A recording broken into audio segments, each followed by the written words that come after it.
Hello everybody and welcome to the Emotional Support Animals live show. My name's Dave and joining me is the wonderful Debbie. How are you? Good. How are you doing, Dave? I'm great. We're so excited to have you all here tonight. This show is all about exploring the incredible impact emotional support animals, or ESAs, have on people's lives right here in the UK. Whether it's providing comfort, reducing anxiety, or just being that constant source of companionship, ESAs play a crucial role in the lives of so many individuals with hidden disabilities. Okay, so throughout this series, we'll dive into experiences of ESA handlers and hearing firsthand how their support animals have changed their lives for the better. Tonight, we're thrilled to welcome a special guest and the ESA, who will be sharing their story with us, both the ups and the challenges that come with having an ESA in today's world. So sit back, relax, and join us on this journey as we shine a light on the amazing bond between humans and their emotional support animals. And to everyone watching, thank you for being here. Please hit the subscribe button, share it, hit the thumbs up, I always forget, and let's get started. Okay, Debbie, how are you? I am well. How are you doing, Dave? There, I mean, you've got to do the big intro. Yeah, okay, yeah, I do. Okay. So let's start introducing, let's talk about ESAs, hang on, in the UK, and I've lost my little piece of paper, of course. Okay, so do you have an emotional support animal, Debbie? I have a gorgeous little Chihuahua dog who is my emotional support animal, and she's called Blossom. Do you have one? Chihuahua, Lily. Yeah, Chihuahua. She's a Chihuahua. But Dave, do you have an emotional support? Yes. A Chihuahua as well. Yeah. Oh, do you? Oh my gosh. Yeah, long haired. She's in the studio here with me, Lily. Mine is Blossom. She's down here. Yeah. No. I've had one since 2018. Oh gosh. It's been a while. Well, I'm gonna say I've had her. She'll be 8 in March, so I'm not good on math. Wherever that is, that's when I got her. She's a joy and a real, lifesaver, to be honest. Yeah, Fantastic. that's it. I joined up and got an ESA card when living in London, like you live in London, and to take her around everywhere, and especially in London with all the hassles and all those other things that's around the place. And it's been a real benefit to me. And we travel as well, so we travel on the plane. The only problem is in the UK you can't travel back into the UK on a plane. No. So we got around that by going to Brussels or Paris and then driving from there back. Exactly. But the train now takes them. Oh. What, the Eurostar? No. Yeah, one of the trains in the tunnel now takes them. In the last 3 months, you can actually bring your animal backwards and forwards to France. So this anybody is progress. Out there? Yes. I'm not sure if it's exactly the Eurostar or another train, but you can take them on that train. There you go. That's really great news to hear, because that needs to change. I just don't understand it. No, and I'll tell you why they can't do it flying back in is because no airline's got a license except the Americans. So you can come back in American Airlines. Yeah. And the reason for that is UK government just doesn't want to train and put people on the desk to check dogs and cats and ESAs as they come in. That's it. It's just a money thing. Yeah, and it's weird because they do get a lot of money when you bring a pet over from foreign countries, so I don't know why they wouldn't want to make more money if that was the case that needed to happen. That they, people with their ESAs, if you said you had to pay £50-100 to bring your dog back in, you would do it. Yeah, that's way better than what you're having to do now, which is absolutely go, like you said, well out of your way to try and bring back your family member and mine is more than just a family member. She's my protection. She keeps me stable. She's absolute necessity. Whenever I can bring her, I bring her everywhere. Yeah, exactly. And as you know, in the UK, ESAs, they're not covered like service animals in the UK, but the loophole is people with a hidden disability, they've got a medical reason for a dog, as in a medical aid, like a mobility scooter or a wheelchair, is covered.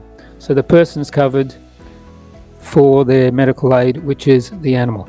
So that's how it works in the UK. Oh, I did not. I'm not in a wheelchair, unfortunately, so I don't know if it would work. No, like a wheelchair. So it's a medical aid, like a wheelchair, like a mobility scooter, something like that. Oh, well, I'd love to know more about that, because Oxygen tank, that's a medical aid. Yeah, Exactly. Your Chihuahua is a medical aid. She is a medical aid to me.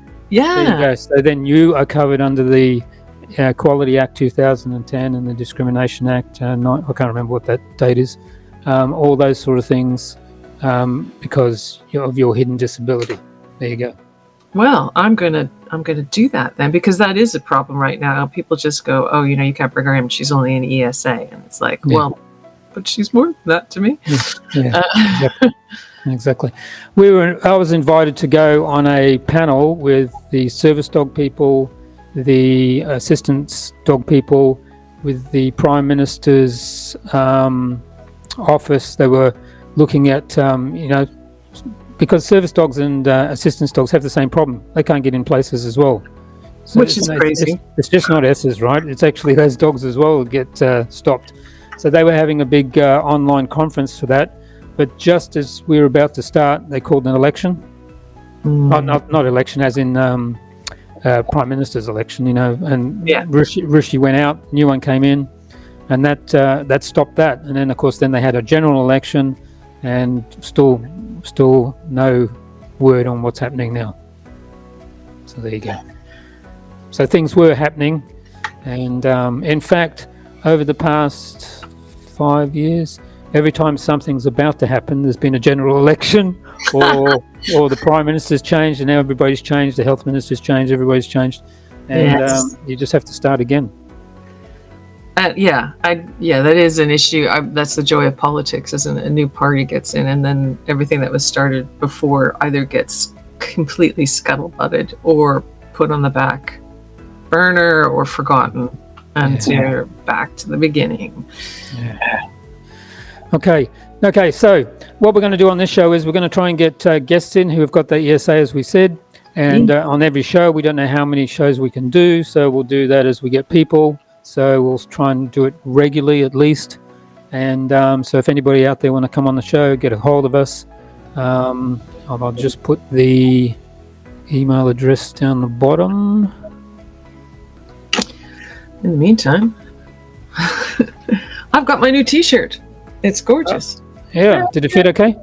Yeah, it fits great. And here is my tea mug. Yes. Look. I love it. It's... Also, if you come on the show, you get one of these, but theirs says, I was on. Oh, fantastic. Yeah, Who wouldn't want one of these, people? Who wouldn't want one of these? Exactly. Look at that. It's a good mug. It is a good mug. So there you go. I would have put a Chihuahua on there. Well, we could probably start individually doing them on people's support animals. Yes. I would love that. It's just like everybody's the chicken, whatever their support animal is. Yeah, exactly. The registry, I noticed they've got, because I had a look the other day, they've got, besides dogs and cats, they've got bearded dragons, chicken. Yeah, I've got chicken there. Pony. What else? Snakes, rats. Here's why the snakes and rats and the hamsters and the gerbils. The universities are now using the registry for a service for their accommodation. So if you're not all the universities, most of the universities. So if you want accommodation there, you've got an ESA. Yeah. They ask them to register with the registry because they know they check the medical documents, because you're supposed to have medical documents to get registered. And then so the universities are using now, and also some councils are now for their accommodation as well.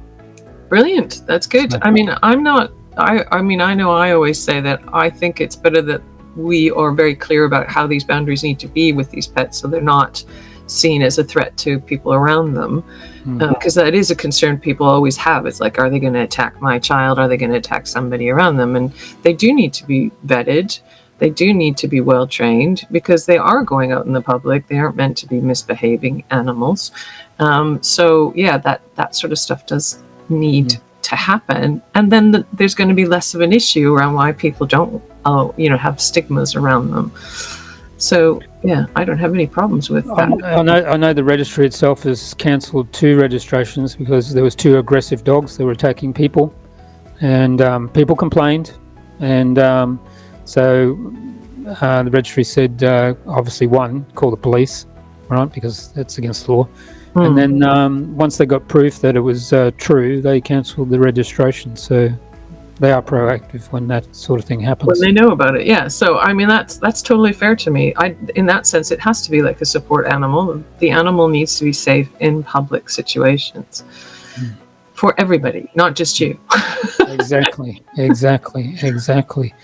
So our first guest, drum roll, Nigel, and he's got Max, a British Bulldog, and we'll just bring him on right now. Not Max, I mean, unless Max is there, of course. There's Nigel. There you go. Hello, Good Nigel. morning. Oh, Hello there. How are you? Yeah, good. Thank you very much. That's Max good. Max was sat here waiting, but he's popped out at the moment. But actually, I can show everybody, if you don't mind, a photo of Max. Give me a second. please. And there he is. If you can see him there. Oh, what a face! Oh, who wouldn't love that face? Yeah, exactly. Okay. So, Nigel, how long have you had a? Let's start with some questions for you, right? So, Yeah. what we're going to do is I'm going to ask one, and then Debbie's going to ask one, and then I'll ask one, and then blah blah blah. And we'll go through them, and then we'll see how we go and those sort of things. And at the end of it, as I said, send your postal address today, and then we'll send you one of these coffee mugs. Mug. Yes. Oh, where is he? Can you see him? Just Hold on. in the corner. There he is. Look. Hey. Oh, aren't you beautiful, baby? So he's How old Max? He turned 3 January the 2nd. But Max I've had since he was 2. He was a rescue from one of the kennels down here in Plymouth, and I've had him. He's been with me now, obviously 24/7 for just over a year. But prior to that, I had a little girl, again, an English Bulldog that was given to me, and I had her for 4 years. So I would have to honour her with most of the work that the animal's done with me, if I'm perfectly honest. But Max he's no way a replacement, but he continues the motion, to be frank. He's always, you saw how good looking he is. He's always getting stopped, and children and people saying hello to him. So that prompts me to obviously answer them, which is the main benefit to me. It gets me out and about, and it gets me talking. Oh, cool. Well, my first question was actually going to say, can you introduce yourself? Tell us a bit about your ESA. Well, that's but you already have. Yeah. So, Debbie, over to you. Yes. My question: what led you to decide you needed an emotional support animal? Was there a specific moment or reason? Well, I was. Let me think. I don't want to go too far into depth, but I was working very hard. I was working 12-hour days, 6-7 days a week. I built myself a little castle here, and with a 6-foot fence, with full CCTV and all that sort of thing. I became very reclusive. I went to work, I came home, and that was about it. Long story short, I had a couple of heart attacks, and it became apparent that the stresses of work, etc., were playing on me. Subsequently, I was lucky enough to get a 2-week inpatient at a Help Heroes combat stress facility. Long story short, after 15 years, I suddenly got diagnosed with vicarious PTSD, as well as having a heart problem, and it took 15 years to admit it, to be be quite frank with you. And I realized from the education they gave me that I was enacting everything that PTSD had, as symptoms. So once I was diagnosed, as I say, I was given a little bulldog. They recommended that I had an animal to keep me occupied, and I was given a little bulldog. Heidi, her name was, and I had her for 4 years. And she's the one that got me. I started off at 5 a.m, going up onto Plymouth Hoe, and there was always a couple of elderly people walking around, etc. And they started talking to me, and it progressed from there. And now,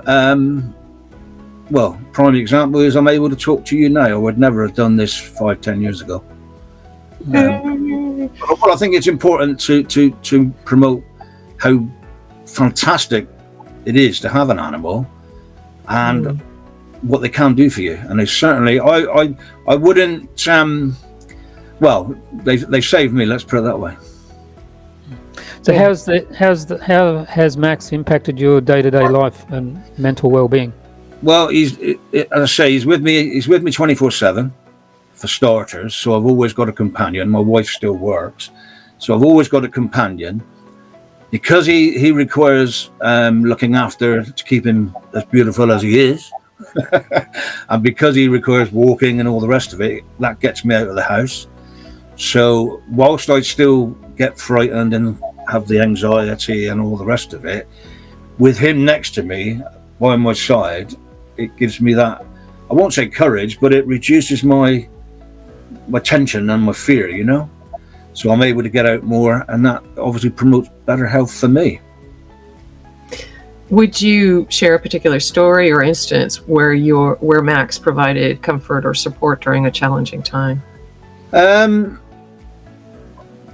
Yeah, I guess. I mean, I don't know whether this is appropriate, but last year he was with me every single night.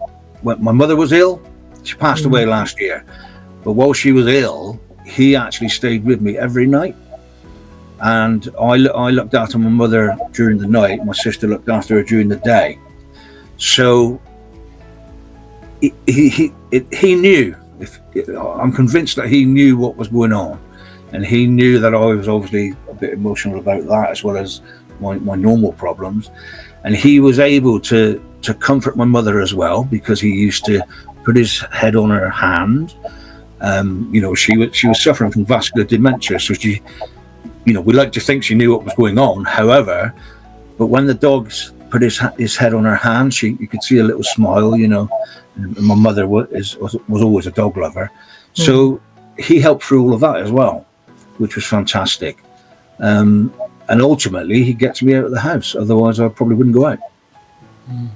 So, what's the biggest benefits you have experienced since getting Max as an ESA?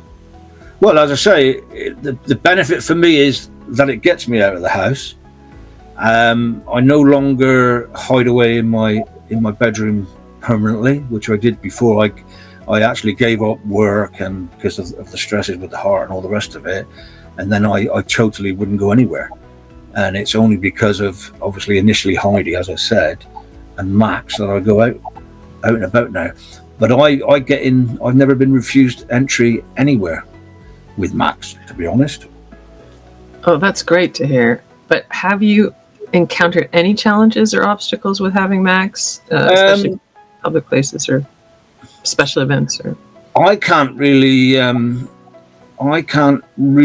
think of any real challenges, apart from obviously having to show the ID, having to show the letter sometimes, introducing people to the fact that he is an ESA animal, and getting them over the hurdle of it's not a guide dog for the blind, it's not a hearing dog, but it is a dog that keeps me level.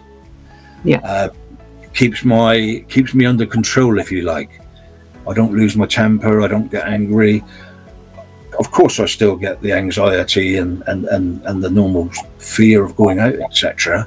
But he's my rock, as it were. Yeah, the only problem I've ever had is obviously you get challenged at some shops because they'd never seen them before, and then you show the card, and of course they've Yeah. never seen the card before because No. it's not there, right? But you That's just right. explain it's a medical dog, and then they go, okay, it's fine.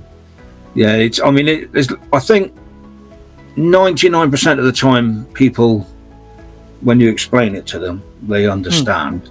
Yeah. I've only ever had one occasion where the chap took a little bit of explaining, more in-depth explanation, and I did have to quote the Equality Act, but that sometimes happens. Yeah, I had one problem at Tesco once, the very first time, and they just said you can't bring it in, and I just said, Yeah. can I talk to the manager? Manager came, I just explained calmly, nicely, and she said, yeah, okay, that's fine. That's it. Yeah, I think it's education. Unfortunately, some people, they get upset at the door and they start Yeah. arguing. You shouldn't do that. You should just be nice and calm. This is how it is. Yeah, but I think the other customers, for example, if you go into a coffee shop, other customers will look and think, and it just reminded me of an occasion where one other customer went to the counter and wanted to know why she couldn't bring her dog in. Yeah. And clearly I was sat there with my dog with the badge, etc., and it was explained to her that my dog was my ESA dog, not just a normal straightforward pet. And I think she was a little bit disgruntled, but hey ho. There are some places in London now that cafes are taking any dog anyway. As they say, they're dog friendly, and you can take your pet. And I think it should be, as long as your dog's well behaved. Yeah. Yeah.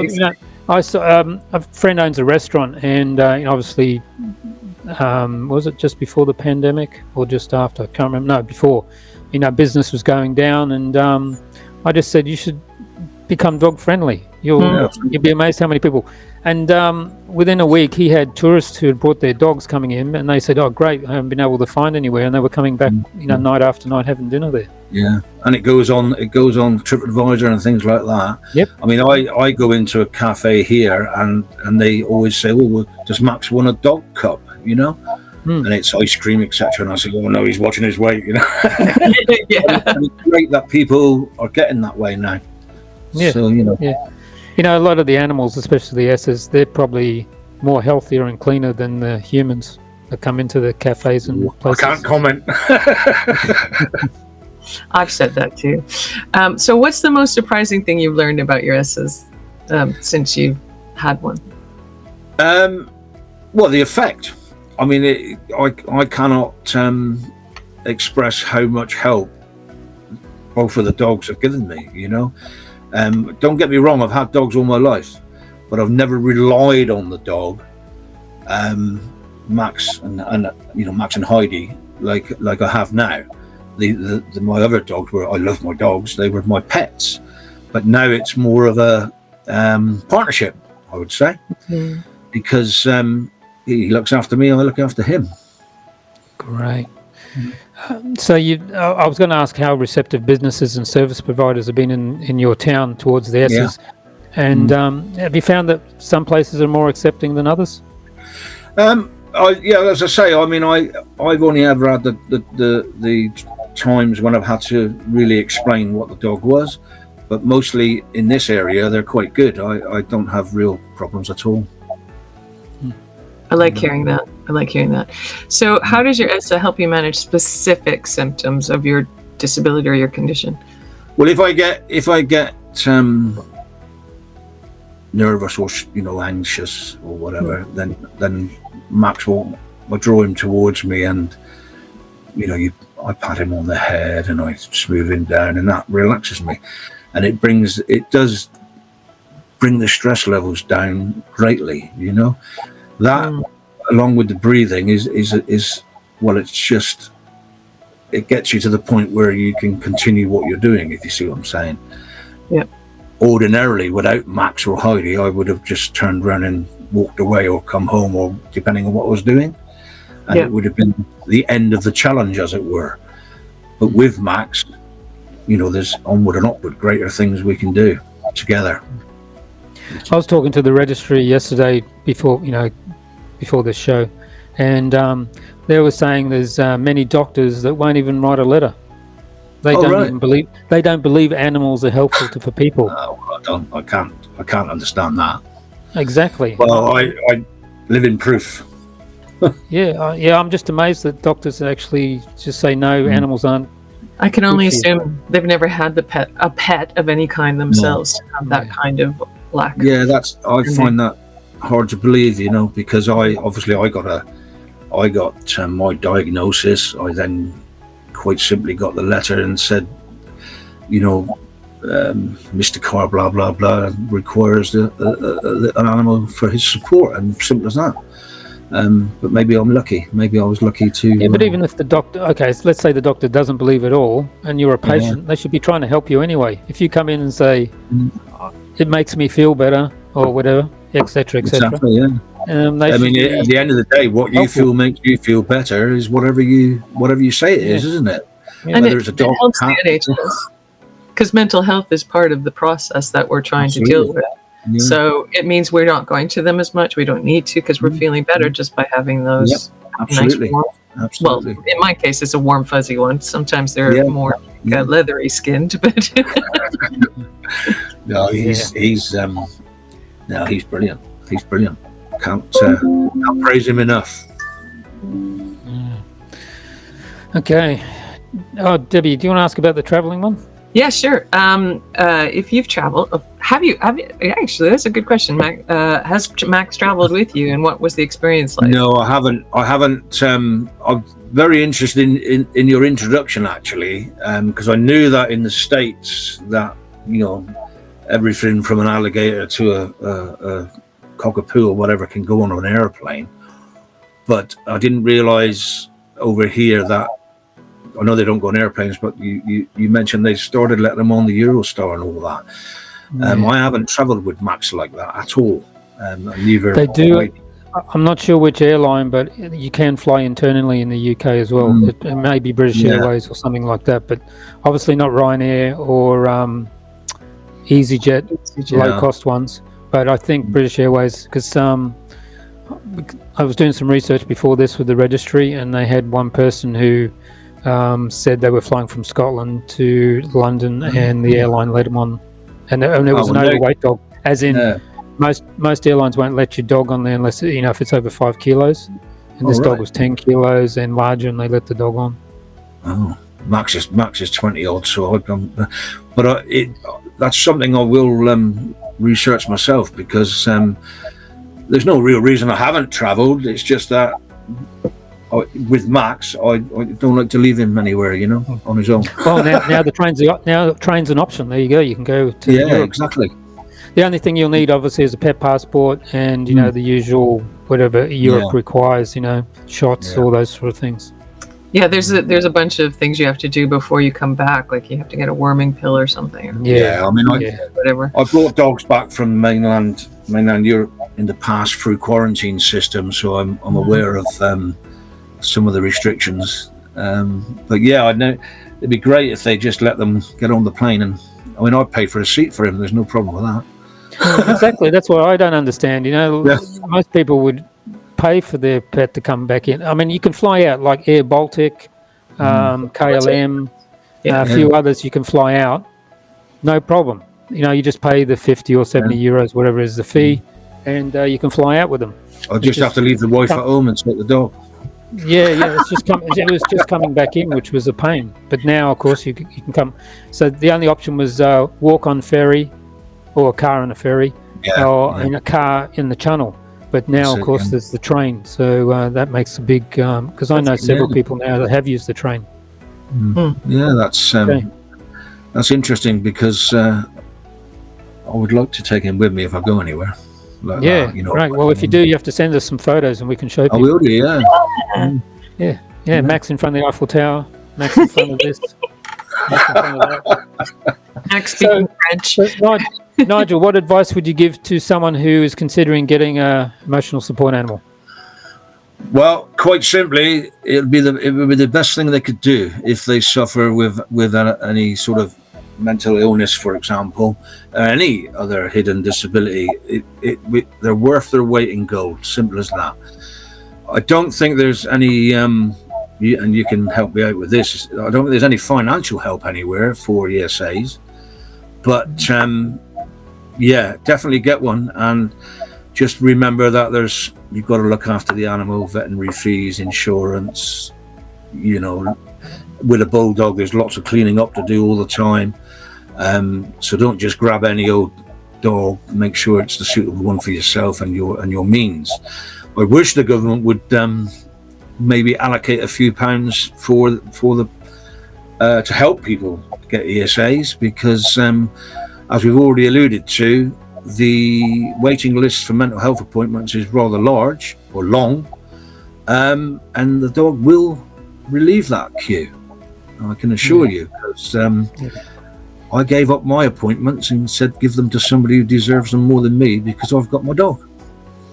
It'd be nice to get some doctor in the UK who could do some appointments online as well and talk to people and then issue the letters. Yeah, that would be absolutely. a big help as well, because a lot of people are just having problems getting to a doctor, as you know, these days. And perhaps when you speak to the to Parliament again, you could mention the fact that make it easier for people to get their letter if the doctors are concerned that dogs aren't worth the value.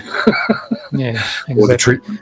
You know. Yeah, and again, I know the registry is looking at a psychologist and a normal GP trying to do something online, so you could just go there and do it instead of trying to find one around your area.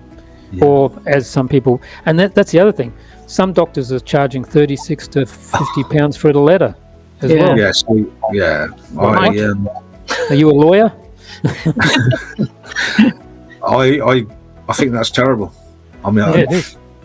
Mine did try, but I managed to argue it out with them, saying, "I'm on benefits. Why would you ask me to pay for that?" Yeah. I think they would save a lot of money if they were able to bring the ESA system into the mainstream and not rely on it, but understand that certain individuals, it's of great benefit. And as I say, well, we've spoke about it. There's a lot of people that own assistance dogs and service dogs that are really anti-ESAs. They're constantly. Oh right. Yeah, because I know that again, the registry, because I've been talking to them. They had to cut off all the comments on Facebook and all that sort of thing because they were just getting inundated with not very nice messages. Well, they don't believe in it, or they. Yeah. They don't believe in it. They said this shouldn't happen. Blah blah blah. All these sort of things, and of course, the people that are running it are volunteers, and it was giving them mental health problems as well because the messages were not very nice. No, I mean, I don't do social media, so I don't see any of that. But I wouldn't. It's pretty.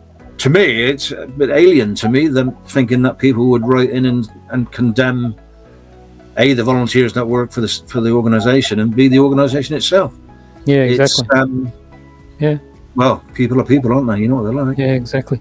So have you got any tips for managing the care well-being of your ESA, and especially for people with, say, disabilities or mental health challenges? Yeah, I would just probably say that it's important that the animal you select, or the animal that selects you, is registered, etc., registered with the veterinary, gets the annual checkups, the flea, the worming, and all the rest of it, and keep the animal healthy, so that the animal can keep you healthy, and look after each other we look after each other. We're family now, as you know, most pet owners will understand.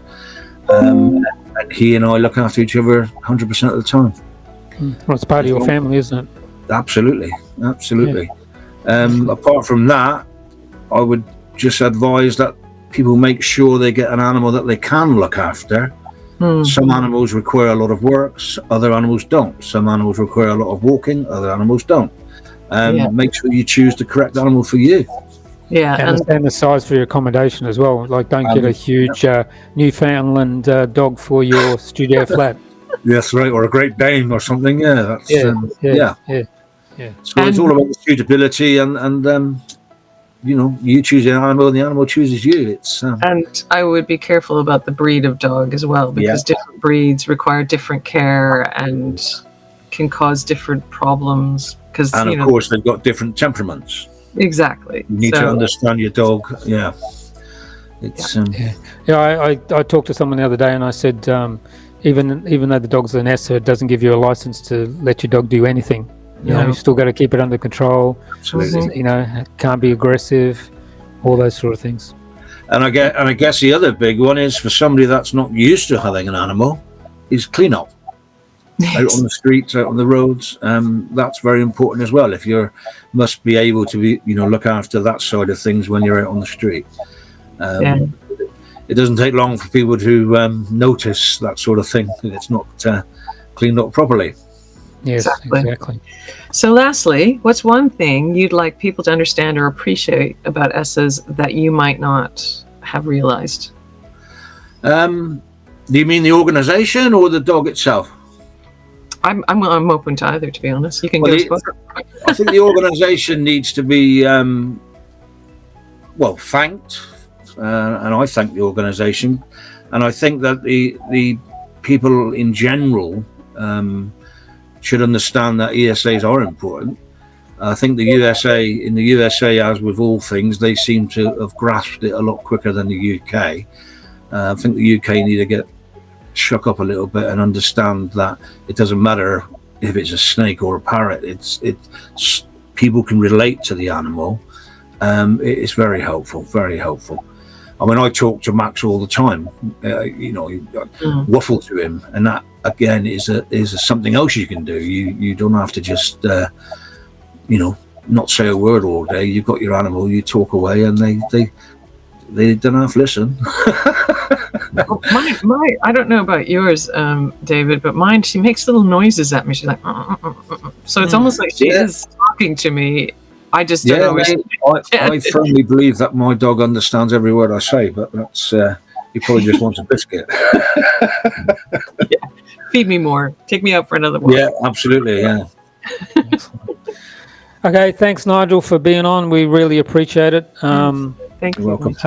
Again, send us your postal address and we'll I send will you do, yeah. Coffee mugs. I look forward to the mug. The mug. There it is there. Yes. Yeah. It's quite a good mug, actually.